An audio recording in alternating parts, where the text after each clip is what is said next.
Hola, en este video vamos a ver la descripción VHDL de un latch SR con reset prioritario. Recordamos cómo es el circuito para este latch. Vemos que tiene las entradas set y reset. Y reset, fíjense que a través de un inversor, para que sea activa en alto, cuando queremos resetear escribimos un no, o sea, lo pensamos siempre en lógica positiva, va directamente a la AND de salida. Esto le da prioridad sobre la señal de set.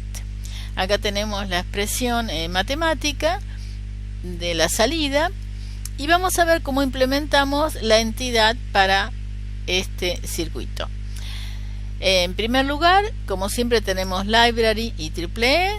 Con use seleccionamos de esa library el package Standard Logic 1164 All. Luego vamos a la entidad, entity, la llamo latch SR-RSTPR para indicar que es de reset prioritario.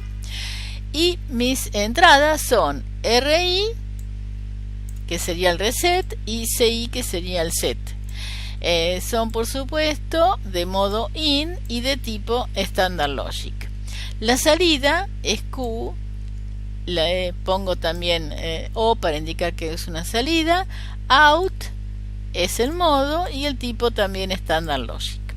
Bueno, ya tenemos definida entonces la entidad. Ahora tenemos que hacer la arquitectura. Como es muy sencilla la descripción, en la parte declarativa no tenemos nada que escribir. Así que entre el begin no hay nada. Vamos directamente al cuerpo de la arquitectura. Allí le tenemos que asignar a la salida un valor.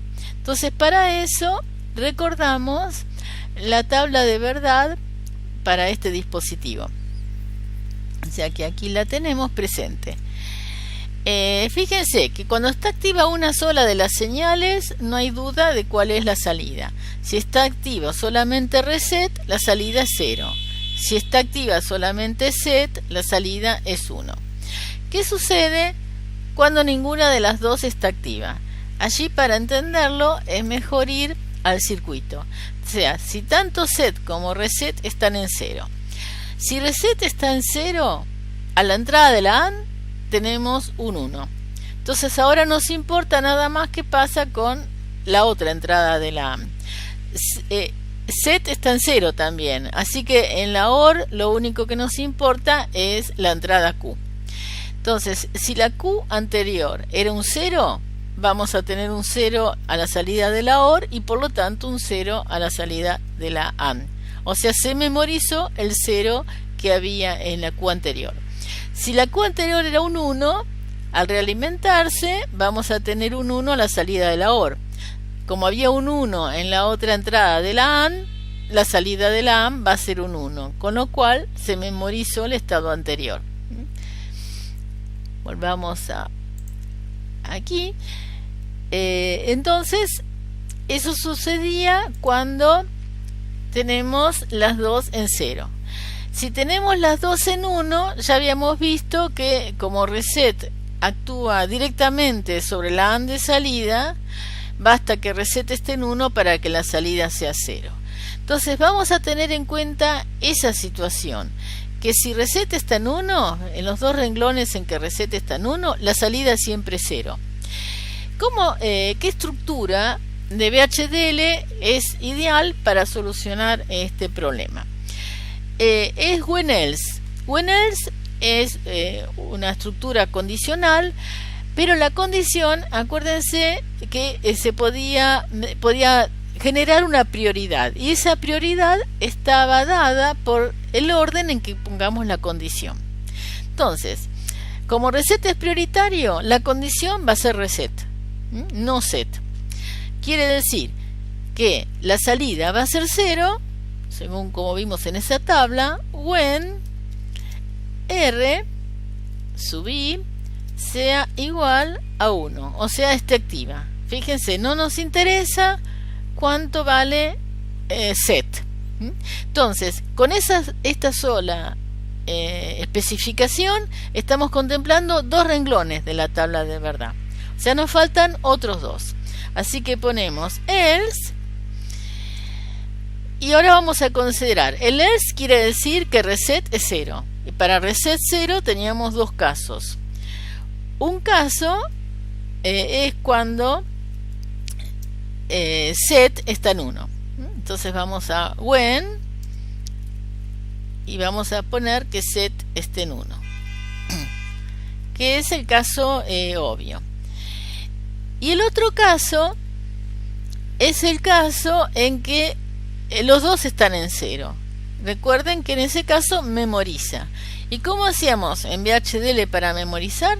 Simplemente acá ponemos punto y coma, y al no especificar el caso sobrante, el software lo que hace es recordar el estado previo, o sea, memorizar. No hay que hacer ninguna especificación extra. No hay que generar señales o variables que recuerden el estado. Con el punto y coma resolvemos la memorización. Así que está terminada de esta manera la descripción. Compilamos recordando que se corren varias herramientas que están acá a la izquierda, así que hay que esperar un poquito. Siempre que uno compila, si no hay errores, hay que controlar los warnings, porque son avisos que nos da el compilador y en algunos casos nos llevan a tener que hacer alguna corrección. El warning crítico no tiene importancia, pero tiene que ver con el hardware. Vamos a los demás warning. Algunos tienen que ver con la licencia. Nos interesa el timing analysis.